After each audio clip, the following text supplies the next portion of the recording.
It's wonderful to be here at this quarter-century mark, after knowing the congregation personally for almost 20 years. I love Mission Peak for its own sake, and also as part of a larger Unitarian Universalist vision, a revolutionary new way to live lives of healing and transformation.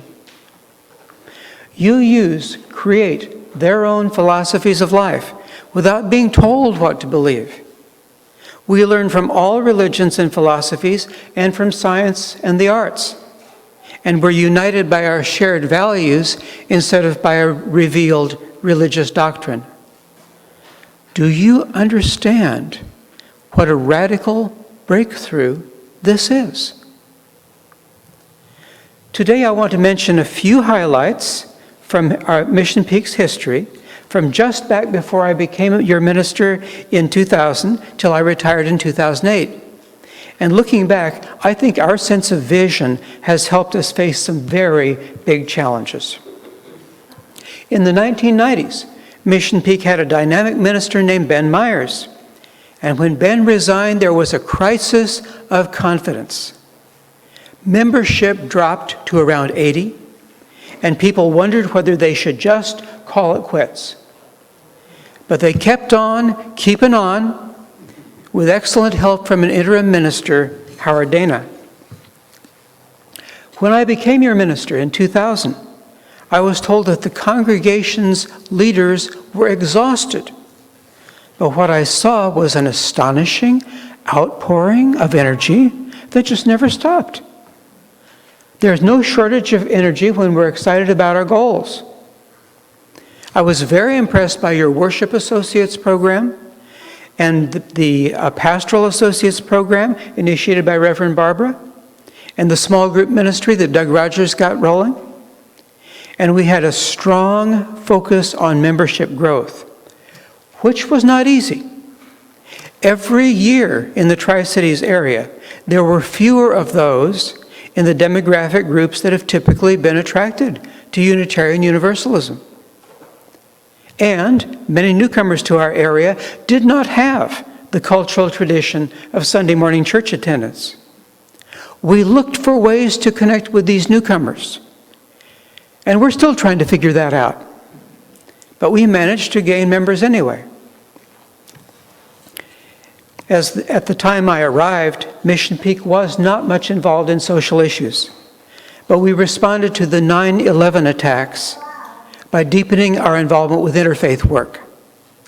We are now seen as an ally by many progressive Muslims, and tonight some of us will attend the Holocaust Memorial Service at Temple Beth Torah. In 2001, the board set up a welcoming congregation task force so we could be officially designated as welcoming to people who are gay, lesbian, bisexual, or transgender. And we completed that process on June 9th, 2002.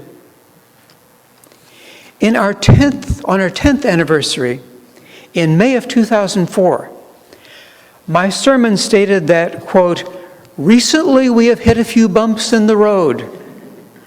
The economy is still bad, and our annual canvass may fall short this year, even though most of us have increased our pledges generously. And our landlord plans to double our rent." Those were big challenges, but we kept growing. We kept going, and we kept growing. And then we lost our lease. We set up a wonderful task force to search for a new home, but we found almost zilch until someone in the Methodist Church told us about this building, and what a blessing this has been.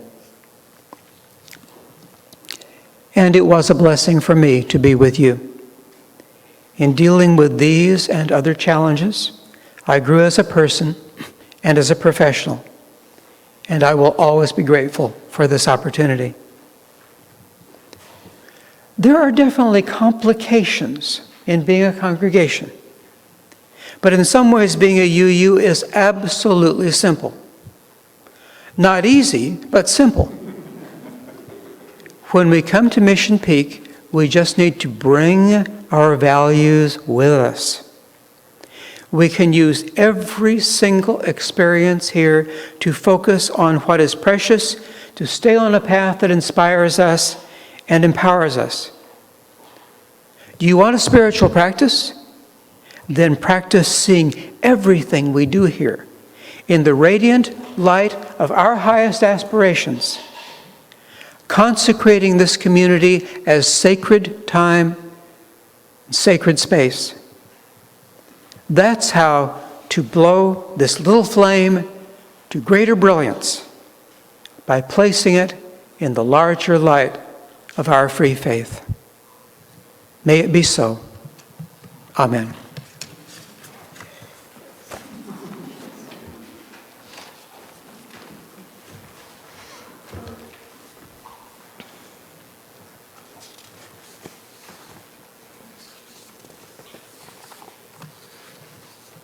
Thank you, Reverend Chris. And indeed, I love the image of a radiant vision, for that's what we need these days. We need to have a vision that shines 3 times as bright as we think it does. We need that light to overcome some of the darkness of the times. Today is a wonderful celebration, one that honors and respects the journey this congregation has traveled. We need these moments to give us the strength when times demand it. We need these moments to recall and remind ourselves what our battles are, what our visions are, what it is we wish to accomplish as a group of faithful followers. Remember your achievements. What is the greatest achievement that you remember? Can anyone name one? I can. I'm getting rid of the stage. Getting rid of the stage. Raymond. Getting an A on your test, good. That's a great achievement. What else? Talking about Mission Peak achievements? Yeah. Okay. Clarify that. Mission Peak achievements. Founders, what do you recall? Kathy. We got to move to Sunday morning services instead of Sunday afternoon services. We felt like that's when most people were looking, so we had a better chance of making it. So you started out having services on Sunday afternoons because where you rented, that's the only time you could do it, probably. I have one. The welcoming congregation designation by the UUA. Getting the welcoming congregation designation from the UUA. You have many achievements. Kelly had her hand up. Kelly. I was going to mention the OWL program, having the OWL program has just been absolutely wonderful. As a parent of a daughter who's been through it, it was, I think, a huge achievement, especially in the environment of wanting to close down discussions of sexuality and actually being brave and courageous of having the program and teaching our young people what they need to know so they can control their bodies and their lives. Awesome. Awesome. Yes, opening it up to the community. And then you have, John. I think it was 2008 when we got kicked out of Cadango. Chris resigned, Sally, our DRE, resigned, and we had financial shortfall. Counted as a pretty big milestone. And you're here today. Yes. Partly to John. John was a big part of that, pulling us through. Thank you. So, what were your greatest struggles? Reverend Chris mentioned a couple, and I've heard some of you voice some examples in the months I've been in service here. These are what make up your history. These achievements and struggles are what make you all Mission Peak. And during the challenges you face in the future, I hope you will remember these achievements. I hope you remember how you overcame your struggles. That will help you in the future to grow and to prepare yourselves for the next phase of this congregation. Together in the last 8 months, I have watched you go through what I feel is strong growth. What I've seen is facing grief, facing challenges, sometimes reluctantly, sometimes with enthusiasm. I've watched you wrestle with questions I've given you and not turn away or refuse to answer, but sincerely look inward and reflect on what you learned in enduring that struggle. I've also watched you want to shrink away from issues you may not want to face, and that just shows that there still is more work to be done. And you know what? That's okay. In fact, that is wonderful. We never stop growing. We never stop learning. And the trouble comes when you think that you have. I love that we follow themes which has become a tradition in many, many Unitarian Universalist congregations. It didn't used to be. And we also used to be much more Christian. And even though we didn't follow a liturgy, we did use the Bible much more frequently than we usually do these days. A theme gives us connection, gives us direction, gives us opportunities to question, to reflect, to think, and sometimes to even pray about. Our theme this month is kindness. I love just saying the word, kindness. One would think that kindness would be in our vocabulary on a daily basis, that kindness would be an action we take daily, if not hourly. As a spiritual community, we like to think of ourselves as working towards kindness, that we are kind, that we make the world a better place by using kindness. One of the first characteristics I heard many in this congregation voice when I first arrived was that people here were nice.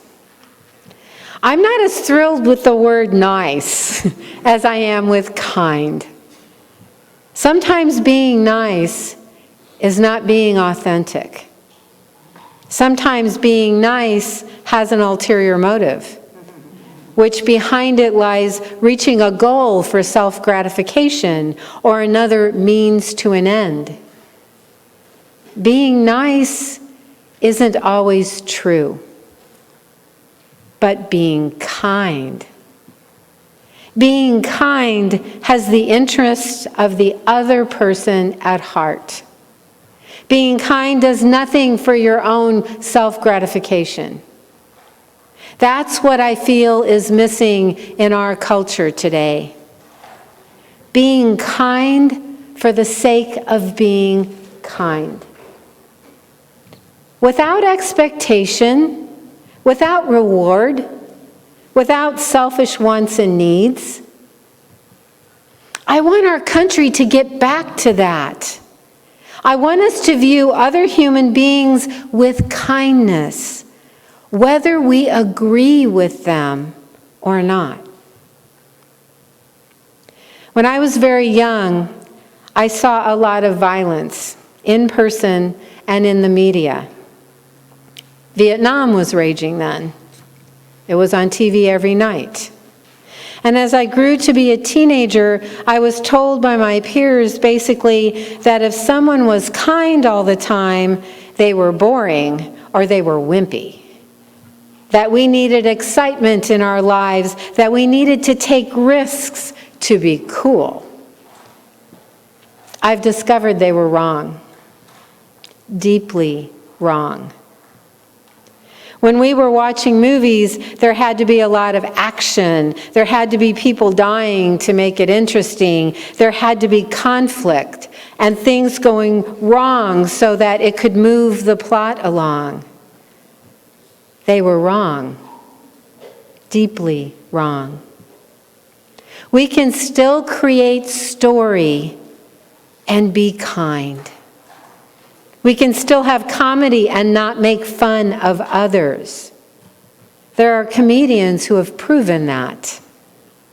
And we still laugh. And we still feel good. I want us to feel better. Not just us as a congregation, but us as a world. Last week, I spoke of David Landis Barnhill and his Deep Ecology website and how I believe what they are espousing. That with us killing the earth and with us killing each other, these concepts are intricately joined. One is having an irreversible impact on the other. Being kind is not a cure-all. It won't fix things all at once. Being kind will not solve all of our problems. But being kind is a start. And I feel like we need another start. What have we got to lose? We've tried so many other things that haven't worked yet. Let's try kindness. There is a quote by Reverend Elizabeth Lerner McClay. As drops of rain that find each other and build to become a track, a rivulet, a stream, a river, a sea, so we are drawn together. So we are fortunate to find each other. So are we bound together on this shared passage toward an unknown ocean and eternity. So being kind a little at a time will begin to coalesce. Our kindness, like the raindrops, can begin to gather together, to form a relationship, to form a community, to form a country, to form a world. Our one small act of kindness can be connected to another. The premise of paying it forward concludes this. The premise of paying it forward shows that when we are kind to someone, they are kind to someone else, and so on, and so on, and so on. So that eventually we can become an ocean of kindness. We are all one. We have a hymn in our hymnal with that title to prove it. Our seventh principle states that. It is bound into our belief system.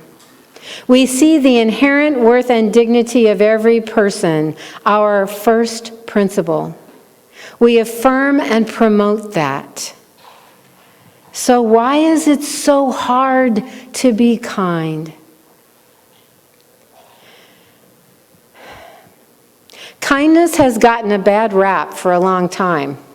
Being kind has been seen as being weak, being timid, being non-assertive. That's not what kindness is. Kindness is a spiritual act. Kindness is generous. Kindness is present. Kindness is loving and open-hearted. It is what we wish others would treat us with. My one Bible quote of the day, "Thou shalt love thy neighbor as thyself." Matthew 22, verse 39. Kindness is also a choice. Another quote by author Roy T. Bennett. Attitude is a choice. Happiness is a choice. Optimism is a choice. Kindness is a choice. Giving is a choice. Respect is a choice. Whatever choice you make makes you. Choose wisely. I love that quote. What a concept. Our choices define us. Our choices are what makes us who we are, individually and collectively. We choose to be kind or not. We choose to be happy or not. We choose to give, to respect, to be optimistic or not. We choose. So this day is a culmination of 25 years of sweat equity, love, commitment, conflict, anger, kindness, and choices. Let no one stop you from moving forward. Gather your hopes together and make a plan for the next 25 years. For I do believe there is much hope here. And as you have seen today, past ministers have shown you that you have much to be hopeful for. I will end with a Cuero Apache prayer that reads, "Looking behind, I am filled with gratitude. Looking forward, I am filled with vision. Looking upwards, I am filled with strength. Looking within, I discover peace." What a lovely dream of life. May you remember your own gratefulness. May you define that vision that you are searching for. May you strengthen each other as you move forward. And indeed, may you find that peace within you that will reach out into the larger community to achieve that kindness we are all reaching for. What does your future hold? That is what your future holds. May it be so. Blessed be.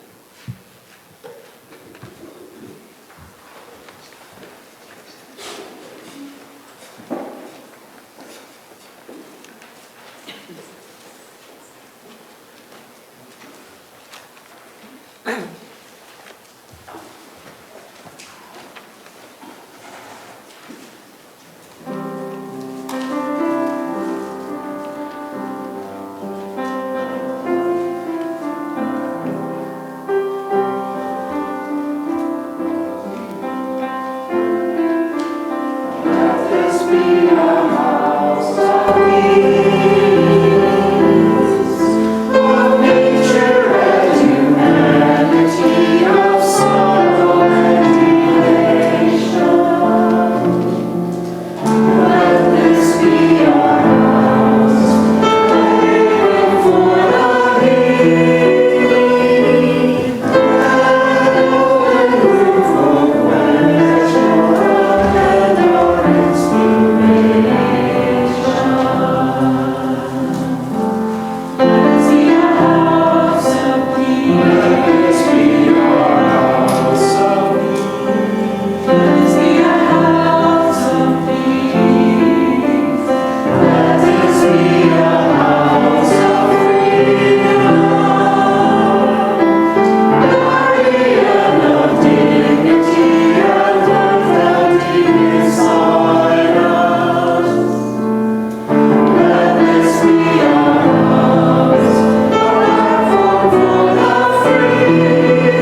And now we have a very short commemoration. This arrived yesterday from the Unitarian Universalist Association commemorating our 25th year as an honor congregation. So give ourselves a hand.